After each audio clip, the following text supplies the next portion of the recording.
everyone, welcome to the first episode of this series Build Your Communication Only with Shreya Shines. So अगर हम English communication की बात करें जो base है कम्युनिकेट करने का, मतलब टू बी एबल, जैसे मैं हिंदी में बात कर रही हूँ, लोगों की ड्रीम होती है कि हम भी इंग्लिश में इतने ही बटरिंग तरीके से कम्युनिकेट कर पाए, तो वो पॉसिबल होता है किससे? बेस बनाने से। जब भी हम कम्युनिकेशन की बात करते हैं, ठीक है, चाहे वो इंग्लिश का कम्युनिकेशन हो, हिंदी का हो, संस्कृत का हो, it's all about your grammar. ठीक है, तो ग्रामर क्या करता है? Grammar is basically RCC pillar. ठीक है, वो पूरा स्ट्रक्चर आपका तैयार करता है, फिर भले ही आप कितनी भी लंबी मल्टी बनाओ। तो starting from the basic of English grammar में इंक्लूड होता है वॉवल्स। ठीक है, इसमें आते हैं वॉवल्स और कंसोनेंट्स। वॉवल्स में आता है ए ई आई ओ यू, मतलब स्वर। मैं बताऊंगी धीरे। कंसोनेंट्स में आता है व्यंजन, जिनको इंग्लिश बोलने में प्रॉब्लम होती है ना, जो ऐसे बोलते हैं आई ए ओ ए, ऐसे करके जो इंग्लिश बोलते हैं ना, उनको ऐसा बोला जाता है कि उनको जो वॉवल्स हैं ए ई आई ओ यू, ऐसे उनको एक्सरसाइज करनी है। इससे क्या होता है ना, उनका मुंह खुलता है, उनका प्रोनाउंसिएशन खुलता है, राइट। तो जितना आप ब्रॉड होते जाएंगे ना, जितना आपका प्रोनाउंसिएशन बटर जैसा होता जाएगा ना, उतना ही आपके मुंह से फटफट इंग्लिश के शब्द निकलने लगेंगे। ठीक है, एग्जाम्पल के तौर पर लेते हैं एप्पल। एग्जाम्पल के तौर पर लिया हमने एप्पल। एप्पल में APPLE।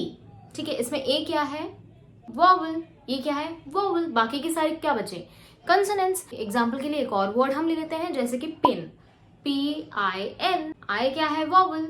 बाकी का P और N क्या है?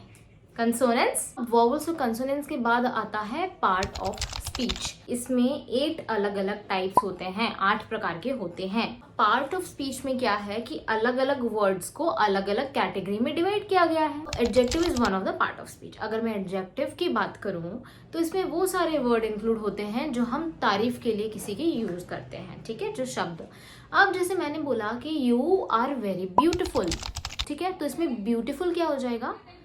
This is going to be the adjective. ठीक है, अब मैंने बोला दैट डॉग इज क्यूट, तो इसमें एडजेक्टिव क्या हो जाएगा? क्यूट। क्यों? क्योंकि हमने उस डॉग की खूबी बताई है, खासियत बताई है। ठीक है, अब मेरे अकॉर्डिंग कम्युनिकेशन करने के लिए दुनिया का सबसे इंपॉर्टेंट चीज है ट्रांसलेशन।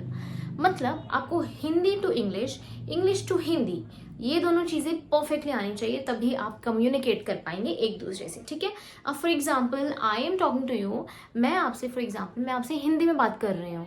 ठीक है, तो ऐसे ही आपको इंग्लिश में बात करते आना चाहिए। उसके लिए यहाँ पे मतलब अपन हमारे मेंदू में, हमारे दिमाग में खटाखट इंग्लिश में सेंटेंस फॉर्मेशन होनी चाहिए। ठीक है, अब वो कैसे होंगे? वो ऐसे होंगे जब आप टेंसेस पढ़ेंगे। टेंसेस को ना 3 पार्ट्स में डिवाइड किया गया है, प्रेजेंट, पास्ट एंड फ्यूचर।